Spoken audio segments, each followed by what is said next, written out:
Ibasi, Tokomi Kosila Lokola Nyamae, Nyamae, Nyamae.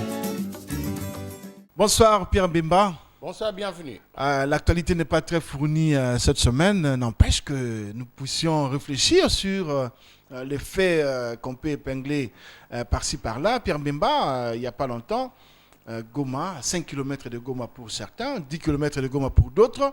4 pour d'autres. Pour d'autres encore, il y a eu des affrontements. Et c'est la MONUSCO qui a dû intervenir. Vous avez appris également que ces affrontements ont fait des morts? Oui, même la MONUSCO elle-même, elle a dénombré 2, 3, 4, 5, je crois, qu'ils ont annoncé. Mais je pense, c'est comme je l'avais dit la fois passée. Bon, maintenant, le problème avec le M23, il va continuer à tester quelle est la force de réaction de notre armée et de la MONUSCO pour voir s'ils peuvent continuer ou pas. Donc, ce sont des téméraires. Pour eux, comme j'avais dit, c'est une question de vie ou de mort. Donc, ils doivent faire suffisamment de pression sur le gouvernement congolais. Et la seule façon de le faire, parce qu'à Kampala, ça ne tourne pas nécessairement à leur avantage, donc ils se disent, bon, sur le terrain, essayons de faire pression. C'est ce qu'ils sont en train de faire. Ils sont en train de tester quelle va être la réaction rapide de la part de forces de la MONUSCO et de notre armée nationale. Donc, c'est tout à fait normal que je t'avais dit d'ailleurs que à partir de la semaine prochaine, vous entendrez qu'il y aura des essais. Oui, il y aura des essais. Ils sont en train de le faire pour savoir est-ce qu'il faut continuer ou bien il faut arrêter. Mais Pierre Mbemba, il faut continuer, il faut arrêter. Mais là, ils n'ont même pas peur de la force de la brigade spéciale qui rôde dans le parage. Mais un bon militaire n'a pas peur de ceux qui sont en face. Il essaye. C'est quitte au double. Si vous essayez que ça marche, tant mieux. Si ça ne marche pas, tant pis.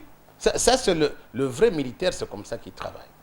Sauf si vraiment les forces sont telles qu'il dit, bon, ok, j'abdique. Mais sinon, il essaye, parce que pour le monde, on ne sait pas encore exactement quelle est la puissance du feu d'en face.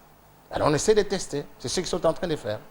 Et ça risque de durer pendant un certain temps, jusqu'au moment où ils vont sentir que non, en face, la force est tellement foudroyante que vaut mieux ne pas y aller. Se faire massacrer. Mais Pierre Mbemba, lorsque la MONUSCO, disons la force spéciale annonce qu'il ne s'attaquerait pas au M23 tant qu'ils se tiendraient intelligemment, sagement dans leur coin, est-ce que là, ce n'était pas aussi démontrer quelque part qu'il y avait une certaine faiblesse du côté de la brigade spéciale? Bon, peut-être faiblesse, j'aurais même été amené à risquer de dire qu'une certaine complicité, parce que la présence de la MONUSCO dans notre pays, c'est pour protéger les civils. Absolument. Or, dans les rapports de la MONUSCO elle-même, on dit que on a tué des civils, civils. On a violé les femmes. On a violé des femmes, on en a blessé. Dernièrement, on a arrêté à peu près 40 jeunes, tout ça. Mais ils devraient aller délivrer ces jeunes-là, parce que sont des civils. OK? Alors moi, je ne comprends pas bien quel est le jeu qu'ils sont en train de jouer. Parce que bon, c'est tenir sagement, ça veut dire quoi? Alors qu'ils sont là pour bouter dehors le M23, parce que ça a été déclaré comme étant un mouvement négatif. Absolument. Donc, comme ils sont là, ce qu'ils doivent faire, c'est de le repousser. Ce sont des Rwandais qui rentrent au Rwanda.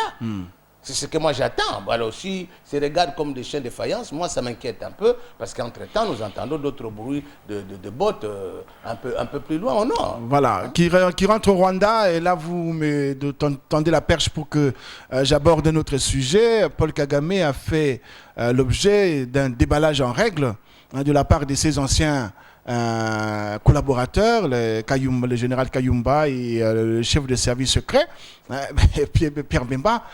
Qu'est-ce que ça veut dire? Quel message ça peut cacher?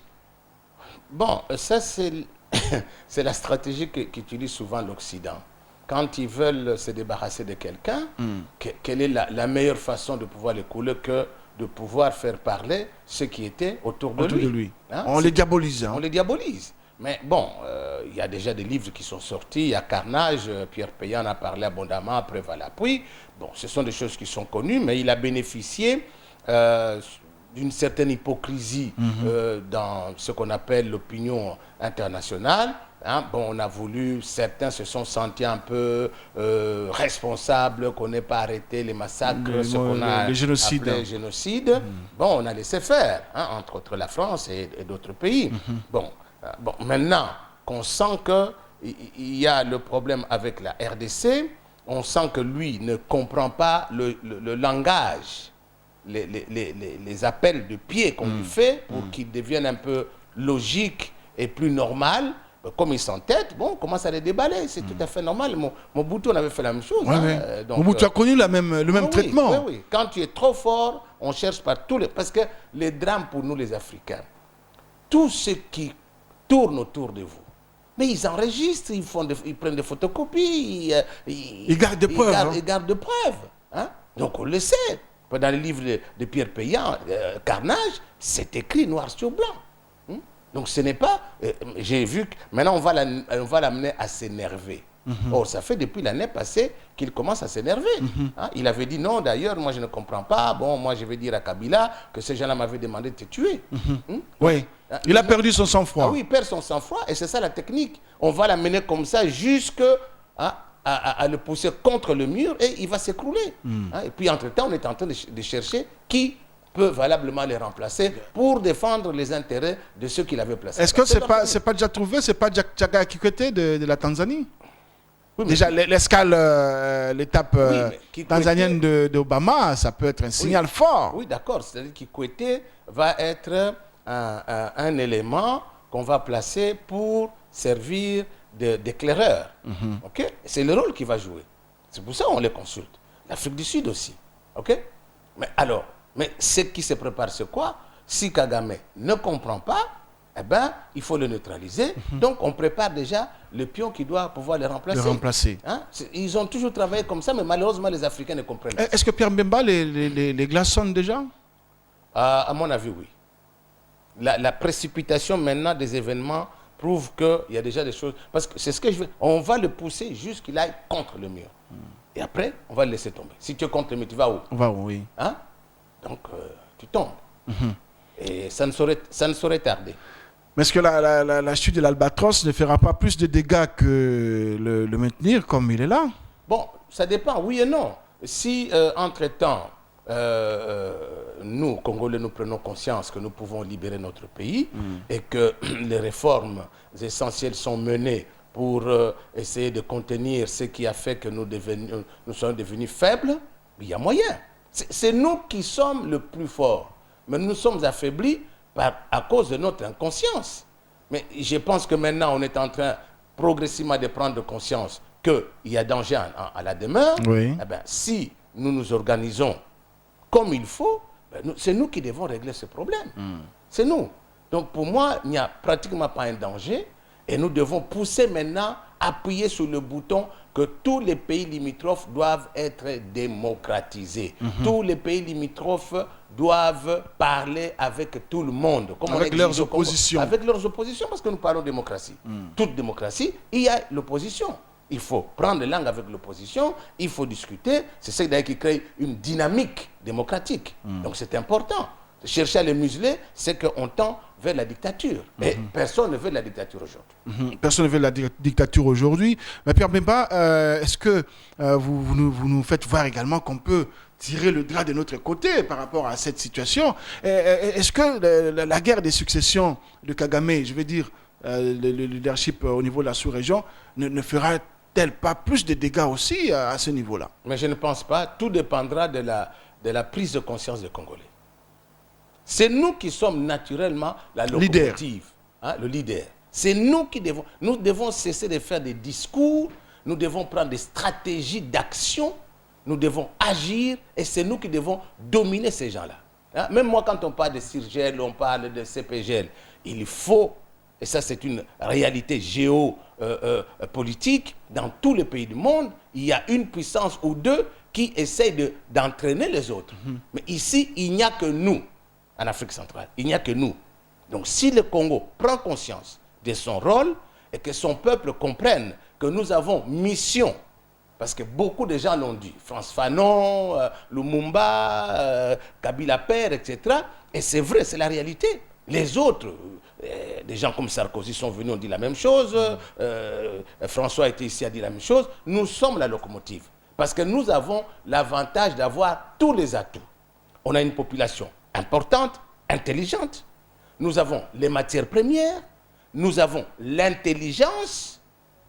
Il nous manque une seule chose, nous devons organiser ces 3 éléments pour que nous puissions démontrer que nous sommes forts et que nous pouvons être réellement les leaders et les phares de toute l'Afrique. Voilà. Alors Pierre Mbemba, leader et phare de toute l'Afrique.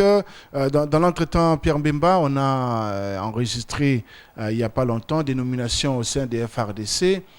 C'est dire que la restructuration fait du chemin. Bon, je l'espère, je n'ai pas tellement suivi la raison fondamentale, mais je pense que dans toute armée, à une certaine période, il y en a qui doivent aller en retraite et puis il doit y avoir des avancements de grade. Or, malheureusement, dans notre armée, je crois pendant plusieurs années, peut-être 10 ou 15, il n'y a jamais eu des avancements de grade. Oui. Bon, si cela précède véritablement la restructuration, c'est une bonne chose, voyons voir, parce que je n'ai pas été en profondeur dans mais Pierre Mbemba, on a vu à l'analyse de cette liste que nous avons lue, la pyramide est renversée. On a un nombre impressionnant de généraux, d'officiers généraux. Bon, de 2 choses l'une, où la plupart des généraux arrivent presque à l'âge de la retraite. Alors, il y en a eu quelques-uns qui ont été mis à la retraite. Oui, bon, parce que dans des armées comme les nôtres, avoir 135 généraux, hein, c'est beaucoup, parce que dans les généraux, les colonels, hein, à partir de lieutenant-colonel et colonel full, ils sont déjà des potentiels généraux. Oui, donc, bon, je ne sais pas, il faudra qu'on examine et puis on pourra peut-être y revenir pour savoir quelles sont les raisons fondamentales qui ont poussé. Parce que dans les vraies armées, quand on veut réformer l'armée, les officiers qui sont les plus sollicités, ce ne sont pas des généraux, ce sont des colonels. Hein? Dans d'autres pays, les écoles de guerre sont dirigées par des colonels fous. Oui. Hein, c'est eux qui sont actifs, les autres, on les appelle des grades quasiment politiques, hein, les généraux. Hein, vous voyez? Bon, je ne sais pas, on va voir, hein, la suite, on nous dira on va analyser. On va analyser. Mais quand même, il le fallait bien, hein, il fallait encourager ceux qui sont braves et puis sanctionner ceux qui le sont moins. Oui, bon, je ne sais pas s'il y a eu des sanctions, je ne sais pas. Je n'ai pas entendu, en tout cas, je n'ai pas vu une liste des gens qui ont été sanctionnés. Hein, tous ont été mais le fait déjà de ne pas avoir une promotion, c'est une sanction. Hein. Oh, pas nécessairement. Hein. Pas nécessairement. C'est pour ça que ces grades-là, à ce niveau-là, on appelle ça des grades politiques. Hein, parce qu'on doit satisfaire un certain équilibre, on doit satisfaire une certaine méfiance, on doit satisfaire... Bon, beaucoup de choses. Hein, et là, parce que vous parlez d'équilibre, il y a 5 femmes... ben moi, je suis très content. Qui deviennent... Je te souviens, je t'en avais parlé ici l'autre fois là. Oui. Hein, Bolingo est une collègue, on a terminé ensemble à Ngringiri. Voilà. Hein, elle était très forte en physique et très intelligente. C'est pour ça que je t'avais dit l'autre fois là, quand on discutait des femmes, j'ai dit, une femme comme elle, devenue ministre, mais je peux pas, je connais ses capacités. On a étudié ensemble. Aujourd'hui, elle est générale. Je suis très très content. Hein, parce qu'elle le mérite, elle est restée colonel depuis longtemps, hein, depuis l'époque de Mobutu. Voilà. Elle est restée colonel. Son mari aussi est officier, je crois qu'à l'époque il devait être major, je crois. Hein. Bon, donc je crois que ça mérite, et les gens seront contents de voir qu'on est en train de promouvoir ceux et celles qui ont des compétences. Hein, ça ne peut qu'honorer notre armée. On prend encore un autre sujet, Pierre Mbemba. On a annoncé la publication des résultats des examens d'État. Et puis, flottement, le ministre a rappelé hier, encore tard, je suivais encore le communiqué, que les résultats n'étaient pas encore prêts. Comment se fait-il qu'on commence à enregistrer des flottements, même dans des histoires qui marchaient déjà bien? Bon, je ne suis pas électronicien ni informaticien, mais vous savez que quand on utilise l'électronique et qu'on ne maîtrise pas tous les paramètres, il y a beaucoup de ratés, hein, qui sont dus simplement, par exemple, au moment où on est en train de transmettre les informations et qu'il y a une panne de courant, vous faites quoi? Ça peut ça peut créer des dysfonctionnements. Oui, Hein? absolument. Soit l'ordinateur s'affole, commence à publier n'importe quoi, parce que les banques cachent beaucoup de choses, mais on sait que dans beaucoup de banques, il y a eu des problèmes, des gens qui retirent l'argent, hein, et puis demain matin, il arrive, son compte est réalimenté, on ne sait pas comment.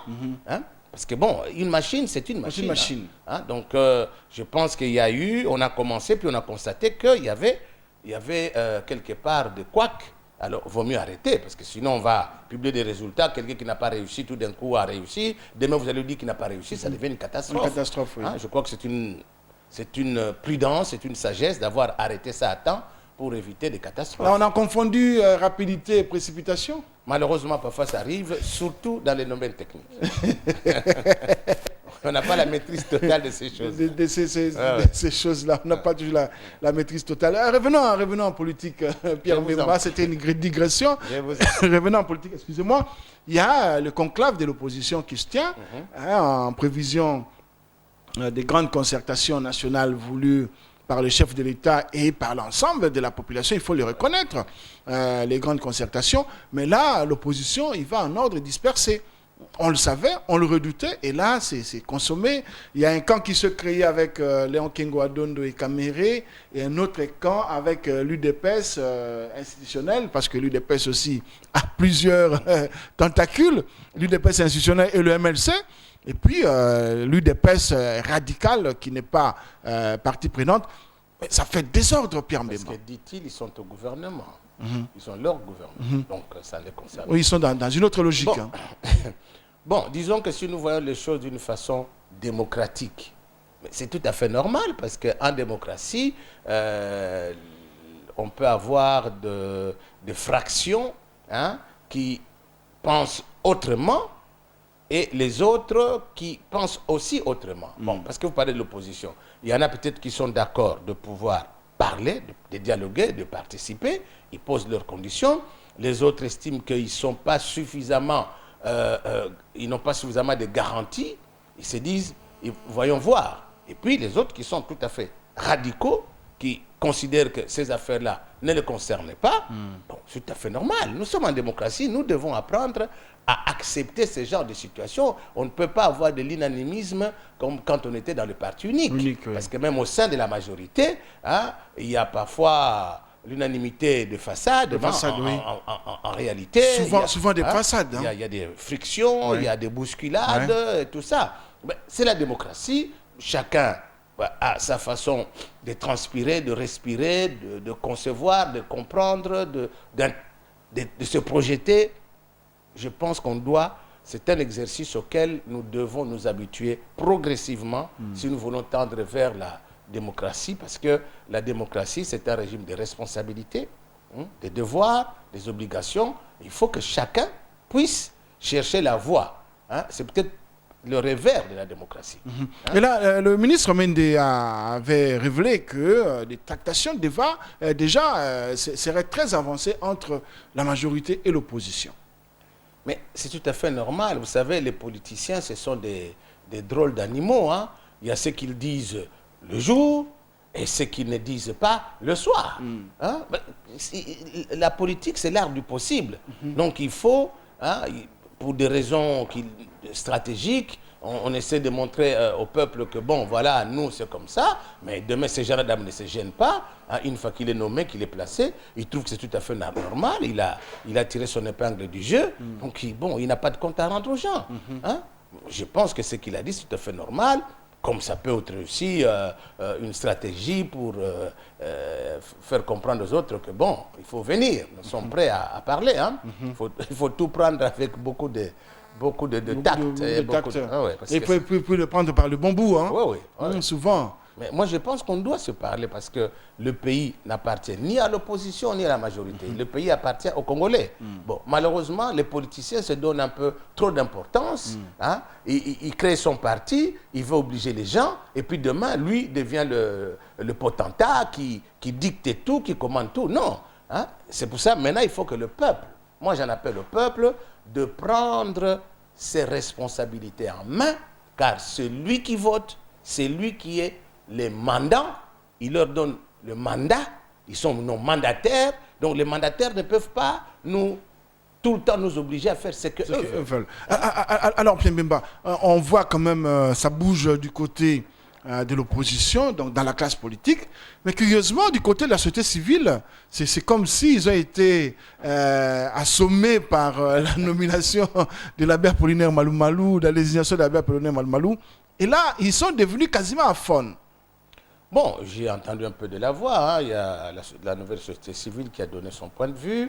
Hein. Bon, vous savez, la société civile... Pas avec la même punch. Bon, écoute, je ne sais pas s'il faut tout le temps sortir de gants pour faire de la boxe. Bon, je pense que la société civile est beaucoup plus branchée sur la concertation. Hein, parce que j'ai cru entendre qu'il demandait à tout le monde que les concertations ne doivent pas être le lieu de partage du gâteau. De gâteau. Ok, donc je crois qu'à ce moment-là, il y a une démarcation entre les désirs ou les visées des politiques, parce que les politiques, lui, c'est toujours, il doit partager. Hein, vous comprenez? C'est leur droit, on ne peut pas les condamner, mais je crois que la société civile attend voir comment sera composée les gens qui vont participer à la concertation. Et moi, je vous avais dit que mon point de vue à moi, il devait y avoir plus de la société civile que tous ces politiciens-là. Mais ce qu'on appelle à une certaine révision de l'ordonnance créant et déterminant le fonctionnement de ces concertations, est-ce qu'ils ont en partie raison? Bon, je t'avais dit l'autre fois là que je pense que j'avais employé une petite formule, j'avais senti qu'il y avait des erreurs que j'avais appelées volontaires ou involontaires. Hein, peut-être c'était fait pour pouvoir susciter les débats. Mais moi, je pense qu'il n'y a rien de figé. Hein. La plénière pourra dire, bon, au lieu de commencer par les élections, on va commencer par l'économie. Hein. Je n'y vois pas, parce qu'il n'y a pas une hiérarchisation fixée et qu'on ne peut pas changer. L'ordonnance ne le dit pas. Hein. Je crois que c'est discuter sur les sexes des gens. Et moi, je crois qu'on peut arriver politiquement à mettre de l'ordre. Peut-être qu'on pourra prendre quelques sujets. Parce qu'on a énoncé beaucoup de sujets. En fait, si on résout 3 points, moi, quand j'ai mis ça en 3 points, si on résout de 3 points, les autres, ce sont des conséquences. Les conséquences de ces 3 points. Oui, moi, je crois qu'il y a moyen. Et là, Pierre Mbemba, certains, au courant de la semaine, on a fait état d'une visite éclair du président de l'Assemblée nationale, Aubin Minakou, auprès du président Sassou Nguesso. Est-ce que finalement cette idée de médiation internationale, faudrait-il la rejeter complètement ou il faut essayer de ménager les espaces pour que la communauté internationale joue un quelconque rôle? Bon, moi, à mon humble avis, ça c'est mon avis personnel, je pense que le Congolais, nous devons devenir matures. Ce sont des problèmes qui concernent les Congolais. Même les personnes que nous allons consulter dans leur propre pays ont des problèmes. Ok? Nous devons, si nous voulons devenir réellement des adultes, quand nous avons le problème, nous devons avoir la capacité, la maturité de pouvoir régler ce problème. Pourquoi toujours des étrangers? Pourquoi toujours des étrangers? La preuve, quand on fait ça avec les étrangers, souvent ça n'a jamais marché. Ça ne marche pas. Ok? Mais montrons-nous que c'est notre pays. Les problèmes sont les nôtres, quels que soient les auteurs de ces problèmes, mais ce sont des Congolais. Nous devons apprendre à débattre nos problèmes et à leur trouver des solutions. On nous prendra pour des adultes.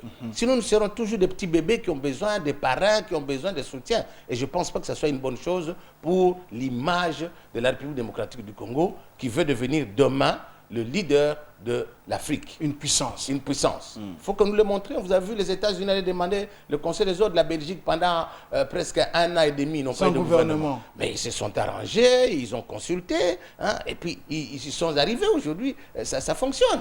Hein, vous comprenez? En France, il y a eu quelques remous. Bon, maintenant, les choses sont en train de rentrer en ordre. On n'a pas besoin d'aller tout le temps aller demander aux autres. Alors nous-mêmes, qu'est-ce que nous faisons? Nous n'avons pas confiance. Il n'y a pas de sages au Congo à qui on peut demander, bon, diriger cette affaire et que ça puisse marcher. Et puis il faut aussi, en politique, si nous voulons aller de l'avant, en démocratie, il faut un minimum de confiance dans les institutions et dans les individus. Mais Pierre Mbemba, la confiance, elle s'est construite. Hein? Oui, mais pour construire, il faut commencer. Comment tu peux dire que je construis que tu n'as pas commencé? C'est que tu ne construis jamais. Il faut commencer.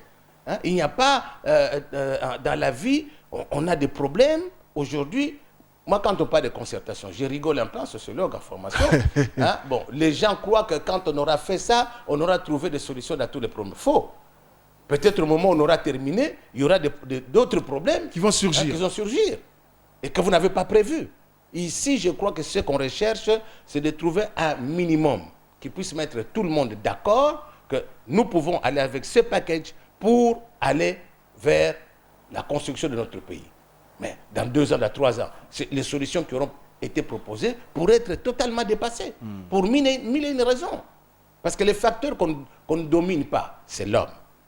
L'homme réagit quand s'il y a tant de mois. Il est imprévisible. Hein? Oui, imprévisible. Alors vous allez dire non, vous avez décidé quoi? Qui êtes-vous? Vous n'êtes pas Dieu. C'est ça l'erreur que nous commettons. Soyons modestes, hein? Soyons humbles. Hein? Pensons à notre pays. Si nous souffrons, c'est à cause des politiciens. Hein? Si l'armée, on l'avait respectée, si l'armée n'était pas corrompue, si l'armée n'était pas sous-équipée, nous n'aurions pas tous ces problèmes. Si notre économie fonctionnait normalement. Le problème de l'armée, ça date depuis Mobutu. Oui. Et ça a continué. Oui, mais ça, c'est le problème de pratiquement dans tous les pays d'Afrique. Parce que l'armée, au lieu d'être au service de la nation, au service d'un individu, d'un système. Hein? Bon, c'est tout à fait normal que quand cet individu n'y est plus, que ça pose problème. Hein? Et celui qui vient dit, bon, moi aussi, je dois avoir mes individus à moi. Donc, c'est ça. Nous devons aller de l'avant. Hein? Quand on construit un pays, ça prend du temps et on continue toujours à le construire parce qu'on ne termine jamais. Parce qu'il n'y a pas de recette pour construire un pays. Hein? On essaie. C'est au cas par cas. Au cas par cas, oui. Hein? Selon les circonstances. C'est ce que nous devons apprendre. Il ne faut pas être des apprentis sorciers. Hein? Mais nous, on aime trop jouer aux apprentis sorciers. Non, il faut vraiment qu'on en sorte, mais c'est ça. Non, moi, souvent, les Congolais, nous avons l'habitude de rire de notre pays, mais nous devons faire très attention. Parce que les richesses qui sont dans notre pays, les autres en ont grandement besoin. Hein? Vous savez, les Américains, les Indiens, hein, les pétroles qu'on a trouvés étaient toujours là. Mais comme ils n'ont pas voulu, eux, prendre possession de leurs propres richesses, qu'est-ce qui est arrivé? On les a canardés et d'autres sont installés. Même si aujourd'hui, on commence à, de temps en temps, reconnaître les chefs, etc. Mais c'est trop tard. Des étrangers ont pris possession de ce pays. Donc, nous devons faire très attention parce que tous les mouvements que nous entendons, surtout à l'est du pays, hein, ce n'est pas bon pour nous. Le moment est venu de nous réveiller, de nous relever et d'être conscients et responsables pour ne pas perdre notre belle nation, notre beau pays que Dieu nous a donné. Merci Pierre Mbemba. C'est moi qui vous remercie.